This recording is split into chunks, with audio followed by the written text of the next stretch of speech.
Well, hello there, empowered principals. Happy Saturday.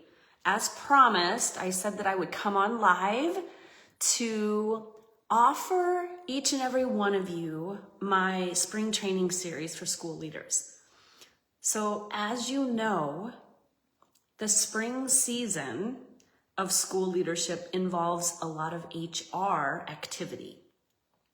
So you have been observing your teachers, doing evaluations on teachers, pre-conferences, observations, post-conferences, conversations about the quality of teaching, people's goals, what they're aiming for, what's working, what's not, what they want to improve on. You've been having these conversations all year, but the spring is the season where, as they say, the rubber hits the road. So we're going to talk today about how to let somebody go, how to fire people. It's very intimidating to make decisions about employment, particularly if you are a brand new leader or if you feel or you're viewed as a young leader. And even if you're a more veteran principal, it can be intimidating. And I'm going to talk about some of those things because the feeling that you feel as the school leader and the experience that you have as a school leader can impact the message that you deliver, the way that you deliver it, the way the message is received. And in education, once they walk out the door after that conversation, then it becomes an issue of, from the day you tell them that they're not going to be returning, they still have to show up every day, face their peers, perform their duties until the last day of school. I'm going to talk about that in the next training, is how to hold space for non-returning teachers. But today, I want to share some thoughts and suggestions, ideas, tips, and strategies around the energy of letting people go, firing people, the responsibility of firing people, making that decision, what other people are going to think. There's so much involved with the decision and the leadership required to let somebody go. So if you're watching this live for the very first time and you have no idea who I am, please say hello in the comments or feel free to introduce yourself. My name is Angela Kelly.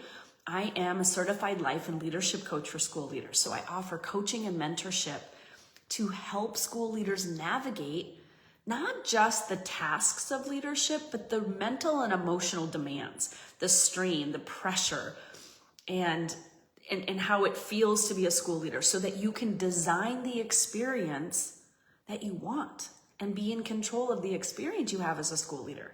I was a school leader for 7 years, and in the beginning, I had no idea how to be a leader. I had been in leadership positions before, but this was different. So school leadership was really, for me, a journey of emotional maturity, emotional resilience, emotional bandwidth. I really struggled. I was a single mom at the time. I was opening a brand new school I was a brand new principal opening a brand new school, and I really had no idea what I was doing. I didn't really have, even though I had the certificate and I was technically qualified, I didn't have the mindset skills. I didn't have the emotional bandwidth skills. I didn't have the leadership skills. I wasn't identifying as a principal. And so those first few years were incredibly difficult. I don't know if any of you can relate to that, but I found myself really struggling mentally, physically, emotionally. I was fatigued mentally, physically, and emotionally. I was overtaxed.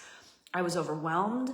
And if the truth be told, my identity there was a gap between me being in the position. I was being called a school leader, but I didn't identify as a school leader. And I didn't think, the pain in my heart was that I didn't think I was cut out for school leadership. I felt I was failing as a school leader. I didn't feel confident as a leader. And when I was feeling that way about myself, can you imagine what my staff and the community and the students were thinking? If I didn't even see myself as a leader, how could they possibly see me as a leader? So I really struggled. And eventually I heard about life coaching. I had no idea what it was, but as a single mother trying to run a household, raise a son, and run a school, I definitely needed somebody to help me figure out my life. So that's how I ran into life coaching. And I got certified with Martha Beck. If you know her, Dr. Martha Beck, she was Oprah's life coach. I read all of her books. I was fascinated with her. And then when she came out with this thing called life coaching training, I had no idea what it was, but I signed up. I was like, I got to figure this out just to get my life in order. My time management was a mess. My work-life balance was non-existent. My ability to execute my plans and planning and being able to map out plans just a week in advance, or let alone a month in advance or a school year in advance, I didn't have that capacity in the way that I had it as a teacher. I felt very confident as a teacher. I just didn't feel that same confidence when it came to the leadership. I was having a hard time applying my confidence and skill set as a teacher into the role of principal, because it expands you so quickly, and the capacity that you are expected to fill, there's a gap there between who you are as a teacher and then who you need to be as a leader. So if any of you can identify that, give me a thumbs up on that one. So that was my experience, and through the years, I learned the skills how to internally figure out what was going on inside of me so that I could feel more confident and lead more confidently. And one of the things I really struggled with was making decisions around firing people. It sounds like such a harsh word. So one of the things I want you to consider when you are letting people go, I want you to backtrack a little bit before we get to the actual moment of letting them go. And I want you to check in with yourself and ask yourself, like, how do I feel about letting somebody go? How do I feel about it? What are my thoughts? What are my feelings? What were my past experiences? Sometimes when we're in a school leadership position, we go into fight or flight. Our nervous system is dysregulated because we ourselves were let go. We ourselves got fired. And maybe it was at a different position. Maybe you got fired as a waiter or waitress, or maybe you got fired working, I don't know, could be anywhere, at a clothing department or any kind of retail store, or maybe somebody let you go in college, or maybe you just got hired as a teacher and you were let go because you lacked seniority or you lacked tenure at the time, and they simply didn't have enough spots, and it might have traumatized you.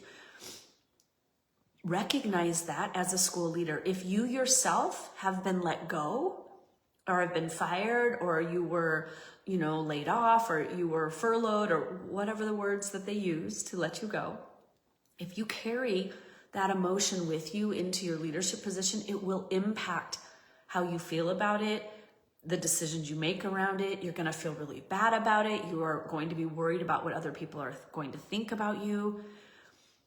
And your ability to make clean decisions, to make decisions based on facts and information and observations and data, coupled with your intuition. Now, most people in education focus very heavily on the data, the observations, tangible evidence, and you do need this. So I'm going to say something that might sound a little counterintuitive to what other people have shared or other people think about when they're thinking about firing people or letting them go. And there is a part of you, there is the knowing, the doing, the data. They did or did not meet standard, right? And then there's a part of you that has a gut feeling of, is this the right fit? Is this the best fit for the person and for your school? And you have to decipher, am I making decisions just on data alone? Have you ever had the feeling where, like, their skill set's not quite there, but I really feel they have the potential, they have the capacity to meet the standard? Have you ever been in that position where you're told like you need to cut 3 people? There's been a reduction in the number of staff required for next year.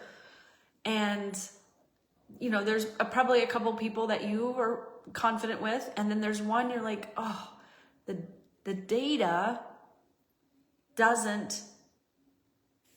isn't there, right? Perhaps they're not meeting, they're approaching standard, or they're not meeting standard because they're a first-year teacher or a second-year teacher. But you have a feeling about them. There is a will. If you've heard, the skill versus the will, you can teach skill, but you can't teach will. Have you ever had that position? This is what I'm talking about. It's the feeling, the knowing, the deeper knowingness inside of you that knows this person's got potential. They have the desire, they have the skill, they have the energy, they have the enthusiasm. And even though their data is not up to the standard quite yet, they have the potential to meet and exceed the standard. Well, the same is true when you are considering letting someone go. So if you flip this situation, there's the situation where they're right around the line. They technically meet the standard, but there is a knowingness in there. And maybe they're just below the standard too, which is why you're considering them, whether they're going to stay and go. But there is a knowingness, there is a feeling within you. And as a leader, there is a knowingness, a leadership knowingness that goes beyond the standards of the teaching profession and the evaluation rubrics. There is a knowingness deep inside of you. And we are afraid to tap into that knowingness because we don't have paper to back it up. But there are times when you know that this is not the best fit for them or for your school. And they might be a lovely person.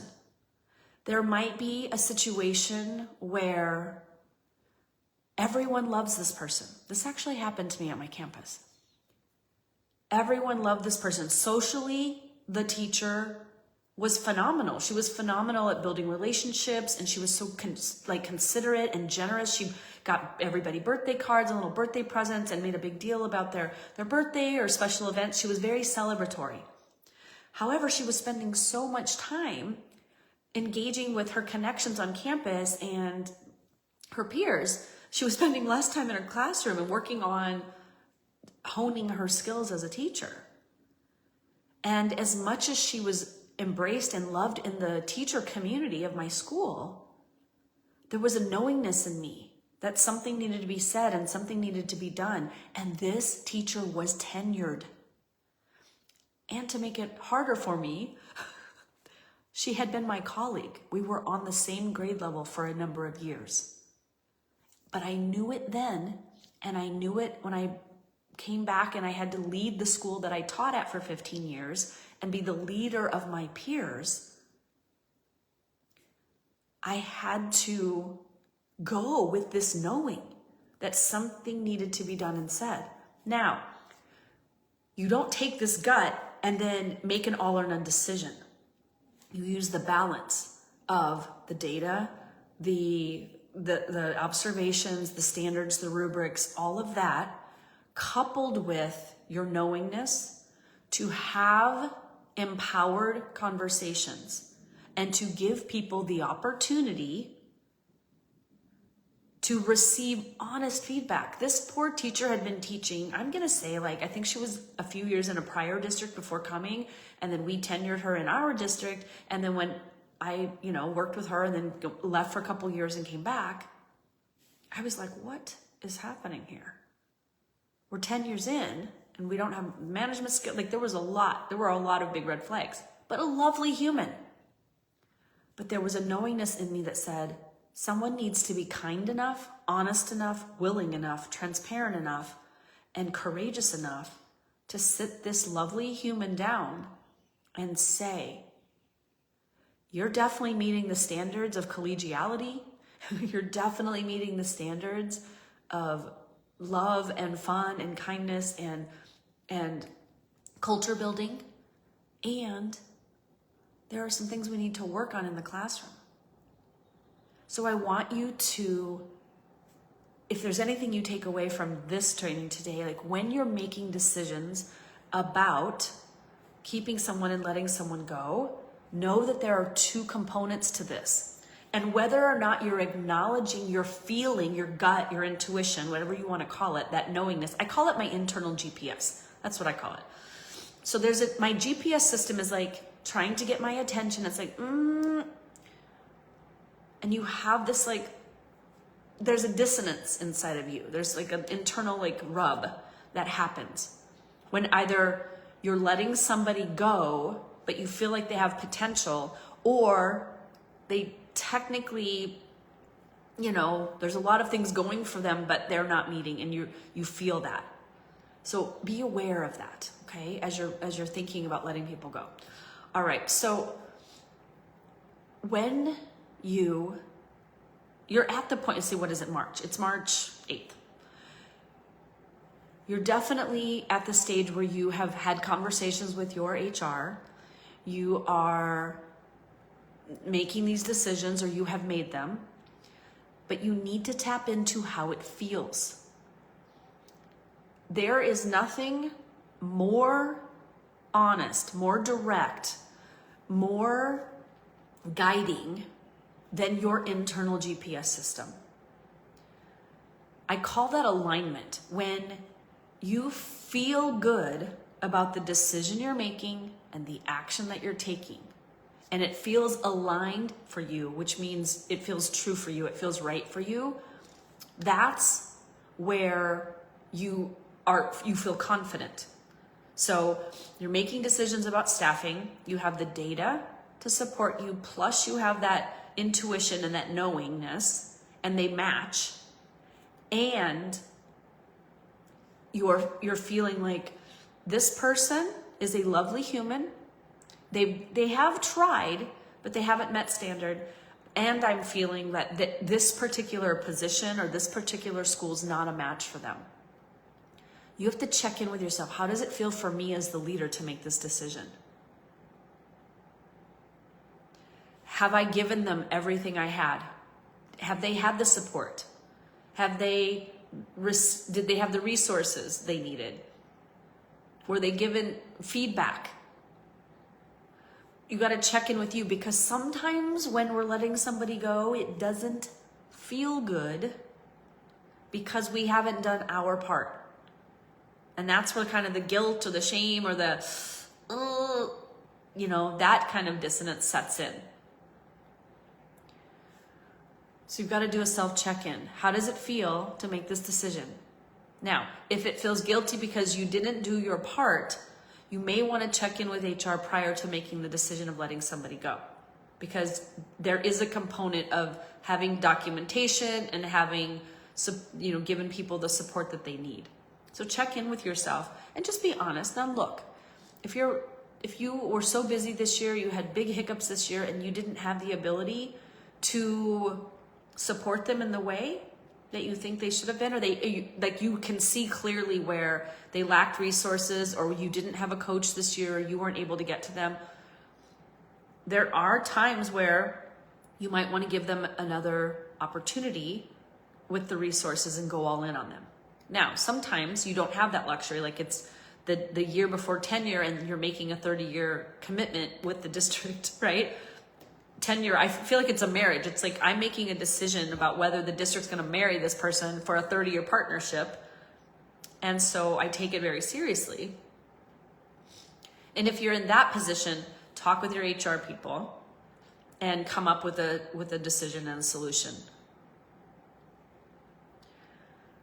But you need to check in with how you feel. Now, there are times where you have thrown the kitchen sink at people and they still haven't performed. They're not meeting standard, and your gut tells you no, but you still don't feel good about it.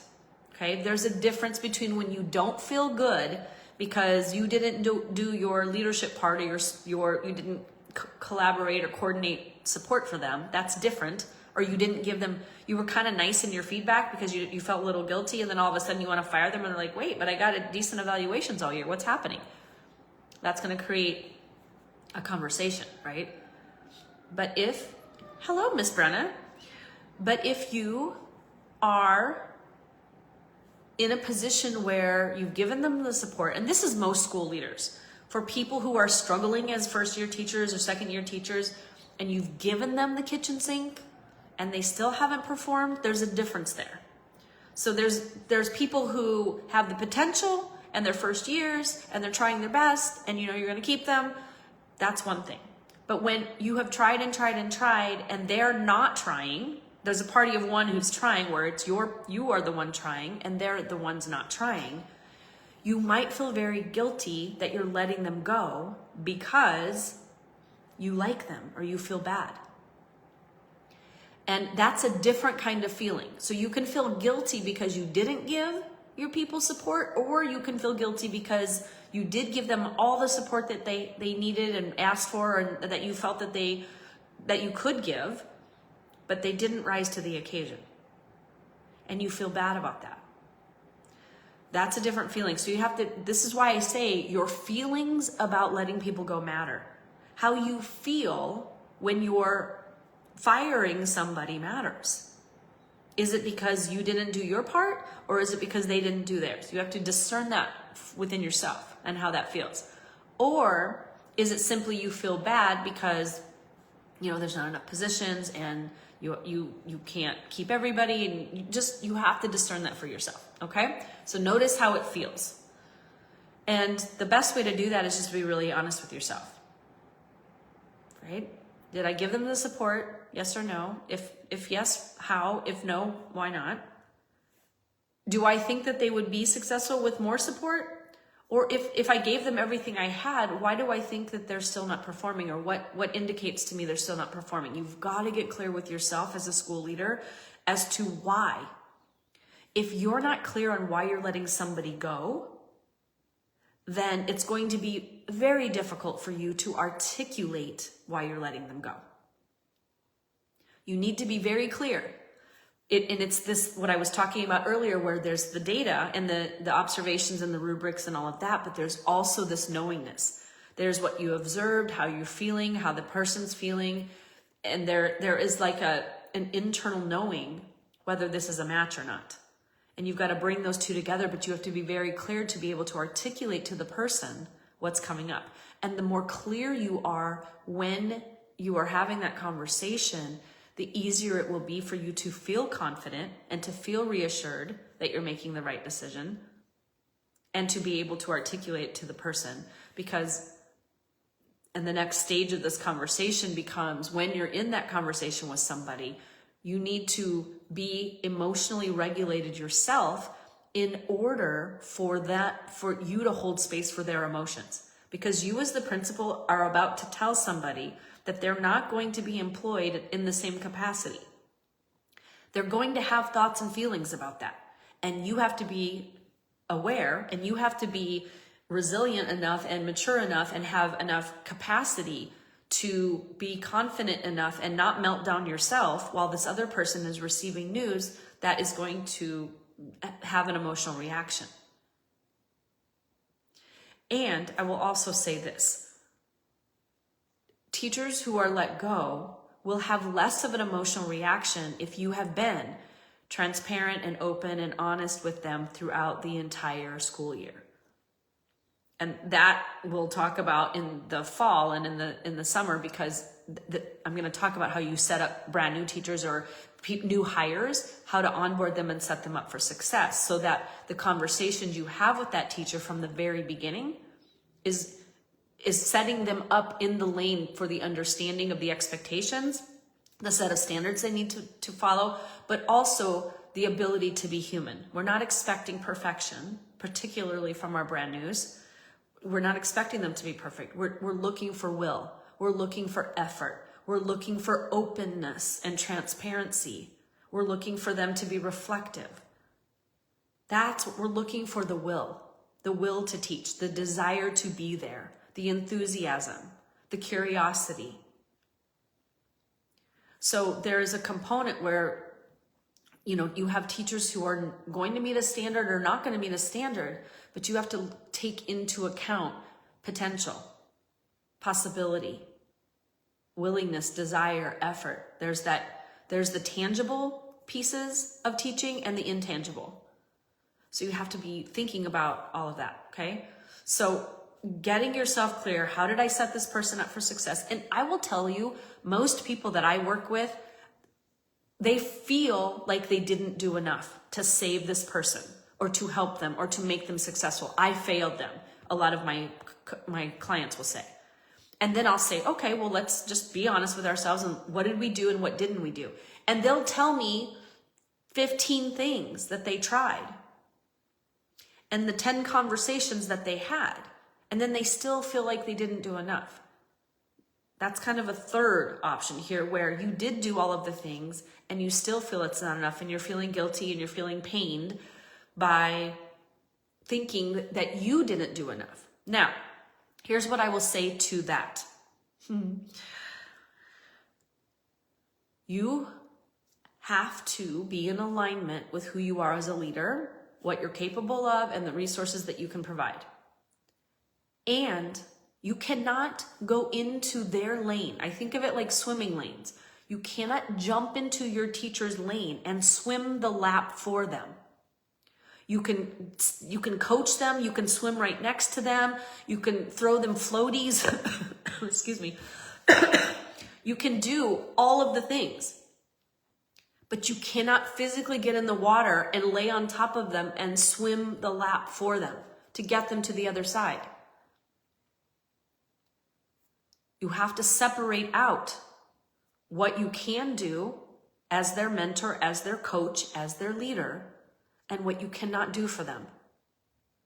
You cannot make them show up to work. You cannot make them show up to professional development and actually absorb it in. You can't make them take your feedback. You can't make them go into the classroom and implement the changes you suggested. You can invite them. You can invite contemplation. You can invite reflection. You can invite, coaching. You can invite tangible resources. Maybe they need something for their classroom that they don't have, that you can provide for them, like whatever that is, like tangible things. But you cannot do it for them. You have to discern and separate out your job as their leader versus their job as a learning teacher. They're on a learning trajectory, just like students are. So we have to give them grace and compassion when they're learning, but also you can't do for the student. Just like teachers can't get into their students' bodies and do the work for them.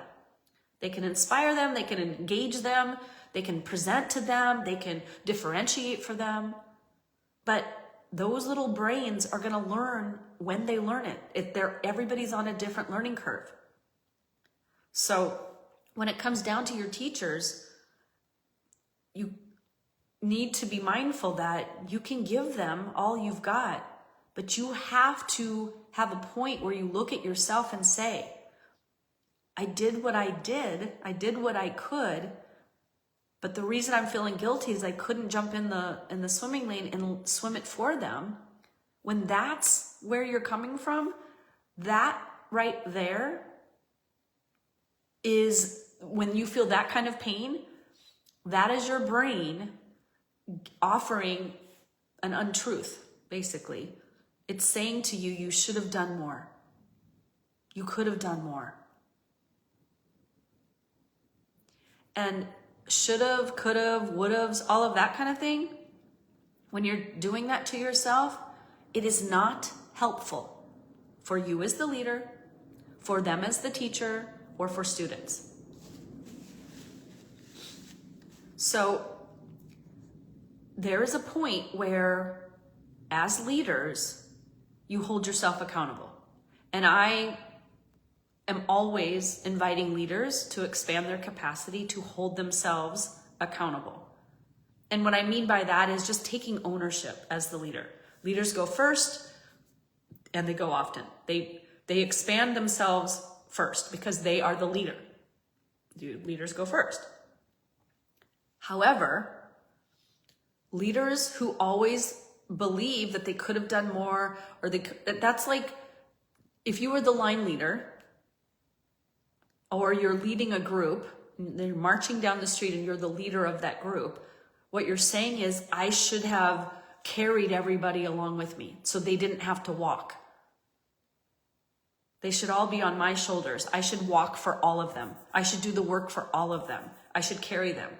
So be mindful about that. If you're feeling guilty because you're saying to yourself, I could have done more, I should have done more. What actually do you mean by that? And is that really true? So you've got to set the stage for that, okay? Excuse me, I'm still dealing with this cold. Then, I want you to think about the reasons that we let people go. So it could be that you're just overstaffed. It could be that you have to downsize. It could be that the person failed to meet standards. Or it could be that the person, the employee, had a violation of some kind. And each of those scenarios are going to feel different for you. So you'll want to explore, why is this person being let go? Is it an overstaffing issue? Is it that the school has to downsize? Is it, the individual didn't meet a set of standards, or was there an actual violation where they're no longer welcome to be in a classroom anymore? Okay. But for every reason, there's a different emotion, and you want to check in with yourself on that. Okay. And then there's making the decision. This feels hard for school leaders. Making the decision, it feels very heavy, and here's why. We believe that when we're making a decision about somebody's employment, that we're somehow this master puppeteer of their career. Because in a moment like this, what we're saying to ourselves is, wow, I'm being held with the responsibility of making the decision about this person's employment. I am going to impact their entire career with this decision. Now, if you are thinking that, your decision to let anybody go is going to feel incredibly heavy, incredibly burdensome, incredibly responsible. Okay? When you're in that moment of, oh my gosh, I have to make this decision and I don't want to make it because it's going to negatively impact them, you have to go back to the reason that you're even considering this in the first place. Now, typically it's easiest when they've done a clear violation. When there's been a violation and you have lots of documentation, your district will back you up. When it's not safe or not well, or harm has been caused, it's usually pretty direct in terms of letting somebody go. And it's also, in a way, easier when there is just not enough space, right? And it's heartbreaking, but it's a clear line in the sand. Where it gets kind of weird is when they're saying we're downsizing and you got to just self-select a couple of people because we only have this many numbers, or when the individual is like kind of hovering around standard. So go back to the actual reason. And then you need to get clear with yourself on why these people are being selected, the reason behind the potential of letting them go, the decision of letting them go, and the decision-making process that you and your district are using. You want to be as clear as possible. That will help ground you. The rationale for the decision is what grounds you in the conversation, okay? So what decision filters are you using? And is the decision aligned to your leadership values? So sometimes there are people that you need to let go. They didn't meet the standard and they're not meeting the internal knowingness. You're like, this is not a fit. It's not working for the first grade team. It's not working for the colleagues. It's not working for students. It's not working for families. It's not working for us and for me. It's not a match. And there has to be a match. Here's what I'm going to say about you feeling guilty about letting people go who are not a match. and feeling like you are ruining their career. Number one, that match, when it's not a match at your school, it doesn't mean that it's not a match for somebody else's school. So when you're feeling this burden of letting somebody go because they're not a match for your school, or you don't have the space for them, and of all the people, this is the one you decide to let go, there's still a human on the planet who has a space somewhere in the world. You're not canceling their career. There is another calling for them. There's another school, or there's another district, or there's another position, or there's another grade level. They have endless opportunities to go down the path of their own career journey. And it could very well be that you letting them go was that moment for them to wake up, to invite them into new opportunities or deeper awareness about themselves. Do they actually want to be a teacher? Maybe this school wasn't a good fit for them. Maybe when you let them go, it opens up the door for opportunities and possibilities they weren't even going to consider until they had to, or they were invited to. You don't decide somebody's career trajectory. You are a blip. You're a moment on that trajectory. So there are some teachers who come into your school and they're there for one little year. They had that experience. You gave them the feedback. For whatever reason, you decided that they weren't a match. You let them go. You don't have to feel guilty, because you could be the catalyst for them to deepen their awareness. It's a moment of like, whoa, I just was let go. Yes, there's going to be emotion behind that. They're a human. They're going to have a human experience. That's okay.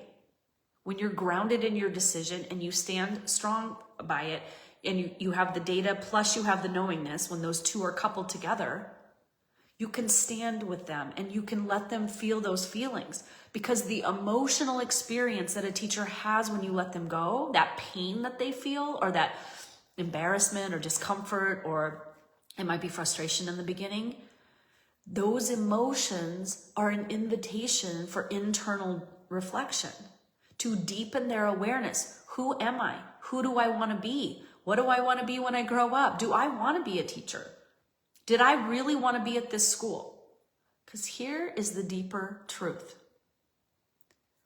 When a person doesn't meet standards, and they don't meet standards plus, they're not tapping their potential. They're not exercising effort, will, enthusiasm, curiosity.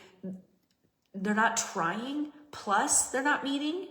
When those two things both are subpar, at the end of the day, you letting them go is not really a surprise to them. It might be on their surface because they lack the awareness of their decisions and their actions throughout the course of the year. But the experience of being let go is that teacher saying, whoa, what just happened to me? It's an invitation for them to feel those feelings so they can decide for themselves. Who am I? Who do I want to be? What do I want to go? Where do I want to teach? But I really want to teach at this school. Actually, they're saying that now, but their actions didn't align to that statement throughout the year. So you can let them go knowing that this isn't a ruining for them. It's an opportunity for them to deepen their awareness and to decide for themselves. They are responsible for their careers. You are not responsible for their careers. It's like jumping in their swim lane again. You cannot jump into the swim lane and take them on the their own career trajectory. That's not your job. Your job is to be in your career trajectory, creating your own impact, your own influence, your own legacy. And this invitation to awareness, when you let somebody go, you have to separate out how you're feeling versus how they're feeling, and separate out your career journey and theirs. They're still a lovely human on the planet doing the best job they can, but this isn't a match. It's not a fit. And that is where you step into your leadership identity and with perspective, knowing that while this wasn't a match, they're still a person. You still care about them. You can let them go from love, because this is an invitation for them to reflect on who they are and who they want to be. Sometimes getting let go is the best thing that ever happened to somebody, because it opened up the doors and the windows for opportunity. But if you're feeling guilty and you're taking ownership for their career course, you're not in your lane. If you're in their lane, you can't be in your lane, okay? So, when you're preparing for your conversation with this person, you need to be in alignment, which means that there is a process that I teach in the Empowered Principle, which is awareness. You have to be aware of how you're feeling, how you're thinking, the decision-making process you used. There's got to be clarity and understanding. There has to be awareness within you as the leader. And that awareness, you have to align it. It has to feel good for you. You have to get to a place where you say to yourself, this is the right decision. This is the best decision I could make right now. You got to align and get clear on your own thoughts and feelings. And if you are having any feelings of guilt or fear or shame or uncertainty, clean that up first. Separate out how you're feeling versus what you're worried about other people thinking. Don't make decisions as a leader based on the fear of what other people will think. Because there is no decision that you make as a school leader that people don't have thoughts and feelings about. If you fire somebody, they're going to have thoughts and feelings and opinions. If you don't fire that person, people are going to have thoughts and feelings and opinions. There are going to be people who can see the alignment. There are people who are going to be upset about it and still see the alignment. They're just upset about it. And then there's people who don't even care. And then there's people who don't see the alignment and are upset. And you don't make decisions about the fourth group who are unwilling to see the alignment and are upset about it. Those are the people who are going to squawk at you, but they don't have the perspective you have. They don't have all of the data and they don't have the full picture. They can't possibly know. And you as a leader, being in your leadership identity, is the person who is like, I know that they don't understand. And so of course they're reacting this way. I get it. But I know I'm in alignment. I feel in integrity with this decision. And that's where we get into holding space. The next training will be on that. But be in alignment with yourself and then be prepared. Have the documentation that you need, and also this conversation about feeling and bringing in the person emotionally. This isn't just a one-way street where you're like, as the leader, here's what's going on. Now, you might have to do that if you've been set, if the stage requires that. If this experience or this situation requires you to be very direct and get them in and out and off campus, there could be those kinds of calls or talks. But for the most part, you want to bring this person in and understand their human experience. And depending on the reason that you're letting them go and the decision filters you're using to let them go, what happens is that you can have empathy. You can have a connection with them even when you're letting them go. So, how are you feeling? How are you feeling about teaching this year? What did you feel good about? What didn't feel so good? And then sharing your observations, sharing a connection. I can imagine that what I'm about to share with you might be emotionally difficult to hear. And I want you to know that while this is not a fit, and we won't be offering employment opportunity again this year at this district, that by all means doesn't mean that you're not capable of finding the right match, finding the right fit for you. And this is really an opportunity for you to explore that. And bringing them in and then letting them feel how they're going to feel, but being honest with them, being direct with them. It's kind. Not beating around the bush. And the only reason, leaders, that we beat around the bush is we haven't done our own emotional work before we stepped into that conversation. So we have to clean that up, how we're feeling. We have to come in actually feeling confident, feeling aligned. Okay? And be very clear with them. Because sometimes they're in shock. If they did not see this coming, or they were in denial, even if you have been sharing, there are people where you've been saying like, we're not meeting standard, this isn't working, you're giving them feedback, and they're just kind of oblivious. Excuse me. They're in denial. When that's happening, you need to be very direct with them, because sometimes they walk away with like, well, maybe there's a chance, or maybe I can just move to another grade level. So if they're not going to be returning to the district, if the invitation is off the table, say that. Be very direct with them. They need to hear it. They need to get through that shock and understand, so that they can process it. Now they're going to go off and be a little bit shocked. Sometimes people cry.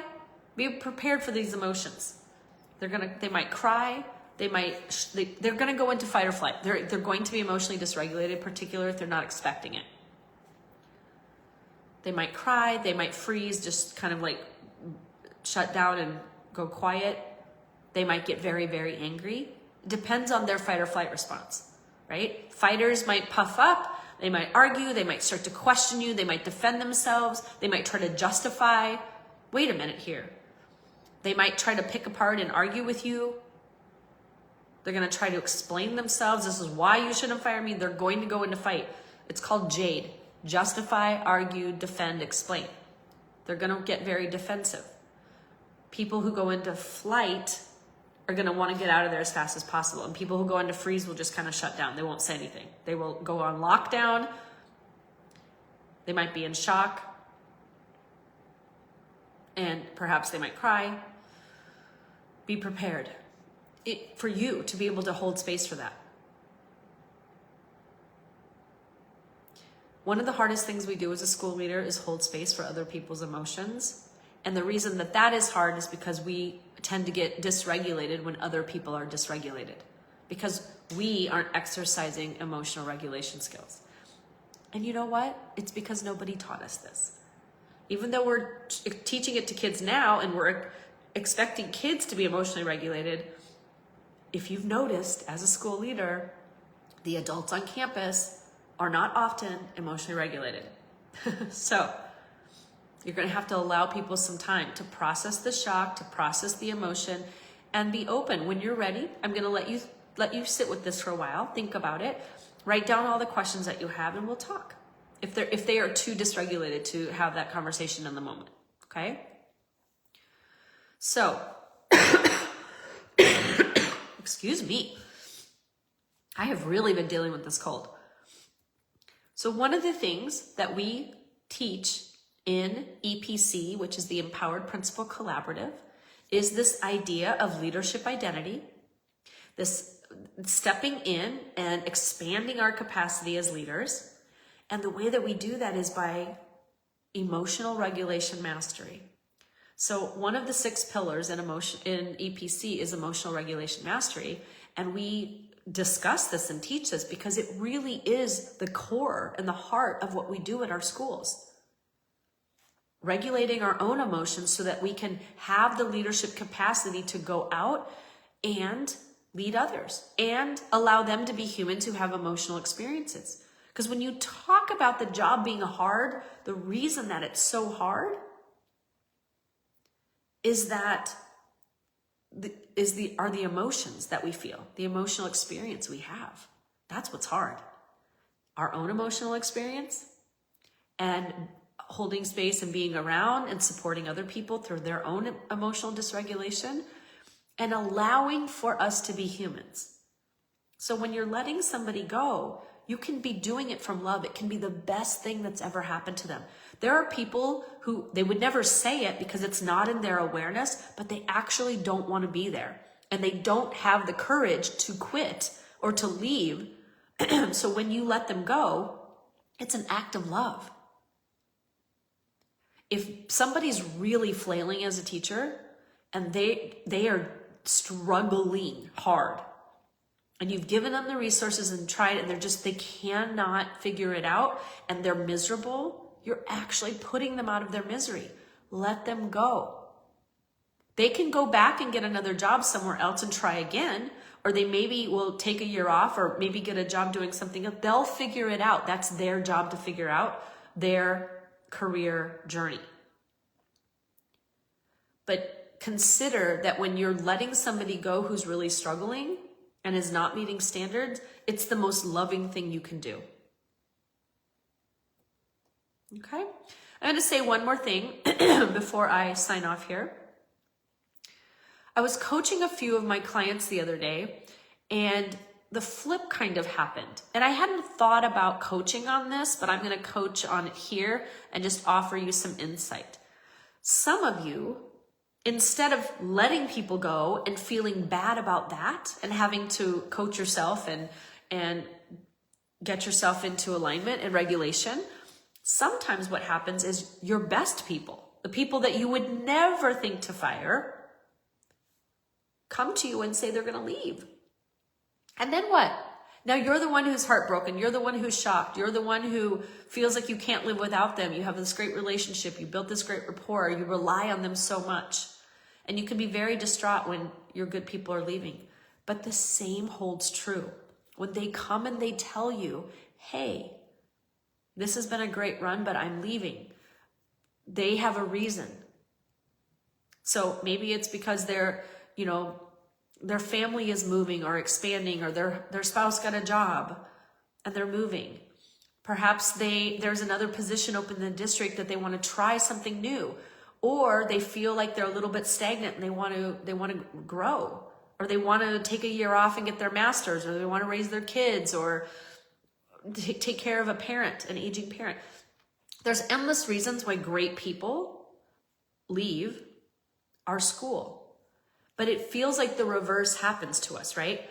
It's like we're the ones in shock. We're the ones who are like, what just happened? I don't want to let them go.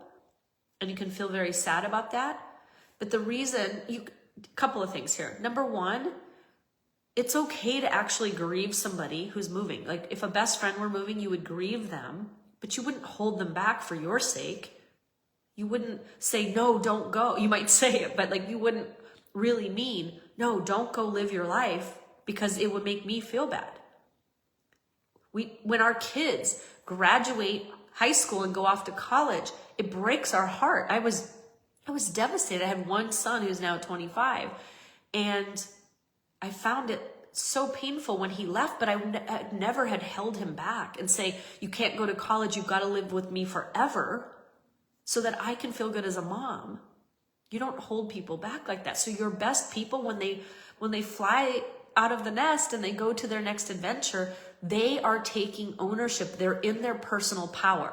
They're taking ownership of their lives and their career journeys, and they have their own journey. We got to be a part of it. We can be honored by that, but we don't hold them back. So there's genuine grief when you say goodbye and you feel that pain. It's been a great experience. And then the other part of this is we're secretly afraid that we're not going to be able to replace them. Like they were so good at this and they had this expertise and they just got it and they understood me and they knew how to step in. And we think we'll never, ever find anybody ever again as good as them. It's almost like when somebody breaks up with you, right? When you were dating, somebody breaks up with you and you're like, I'm never going to find anybody this good. And you go through the heartbreak and the grief, which is clean pain. You can actually grieve them and be sad about it. But to think there's nobody out there for you ever, ever again in the world of 7 billion people, It's a little all or none thinking.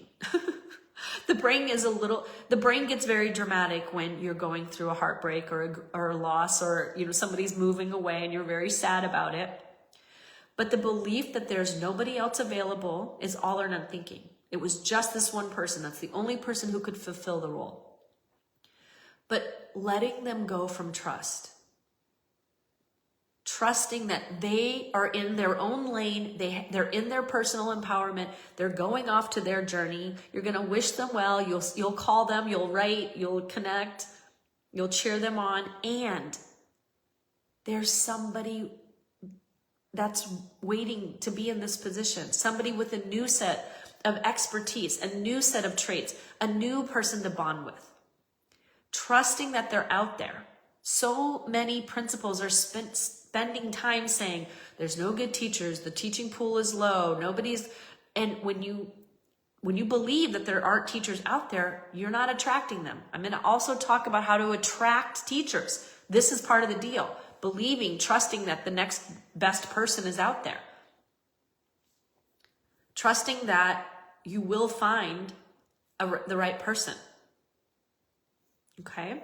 So, I hope this has been helpful. I want you to contemplate if you're letting people go and it doesn't feel aligned. It doesn't have to feel great to let somebody go. You're not going to skip in all happy dancing, but it can feel aligned. It feels true. It feels like the right thing to do. That's alignment. The awareness of why you're doing it, the decision lens you're making, feeling aligned, holding space, setting this person up for this conversation, being able to hold space in that moment of conversation, letting them feel their feels. If they need to go away and come and regroup and come back and have the conversation, that's totally fine. And then trusting that, this is the other thing I'm going to say, don't hold on to teachers because you're afraid that there's nobody else out there. People are coming and going all the time. There's so much movement that happens. Let somebody go because it's the honest and the best thing to do. Trust that there are people out there who are going to fill those positions. Do not let somebody go because you're just afraid of like, oh, well, the devil I've got is worse than the devil I don't know about, right? None of that. If it's in alignment to let them go, let them go. If it's in alignment to keep them, keep them. Do it from alignment. And trust that if you do let them go, you will be able to fulfill the position. Okay? So, in alignment, based on how you're feeling, separate out your feelings from their experience, your journey from their journey, and trust. Those are the simple steps that you need to take. So for those of you who found this helpful, I invite you to share this live with your colleagues and friends. We want to help as many people out there as possible who are in school leadership and who find firing people, letting them go, a very difficult challenge for them. So share this, let people have this information to end their suffering. You know, my job as a school leader coach is really just to help you guys have a better experience, a happier experience, a more empowered, fulfilling experience. So the next training I will be on Monday. I will jump on live. I'll give you the time on Monday. And I'm going to talk about how, once you've had this conversation, how you hold space from the day you tell them to the end of the school year. Because it is an art and it's not something that every profession has to do. Most people get let go and they either leave immediately or they have a 2-week window. You have a 3-month window. So we're going to talk about how that, 2 to 3 month window, how to navigate that from the most comfortable space possible. For those of you who are interested in EPC, you can join right now and you'll get full year access to all of these trainings. The Empowered Principal Collaborative, it's my group coaching program. I will put the link down below. If you're interested in joining now, you'll get full access to the Empowered Principal and all of the trainings for a full year. Have an amazing rest of your weekend. Happy Saturday, and I will see you on the internet.